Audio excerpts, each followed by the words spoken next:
io sono il maresciallo dei carabinieri.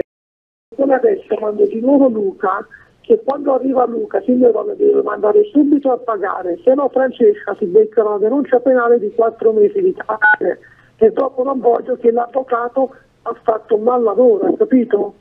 No, Luca sta per la moto, lei deve venire con me, io vengo da lei con la macchina, ma più giustamente noi andiamo direttamente in caserma dei carabinieri e Luca va a fare il pagamento, perché Luca deve andare prima a pagare l'assicurazione con i verbali e poi ci manda il fascio a noi in caserma. Signora, adesso sta arrivando il mio collega Luca, che decisamente lei ha detto che ha 500 euro, giusto? Più 3 pezzi d'oro, giusto? E poi c'è una collana grande, mi ha detto lei prima, giusto?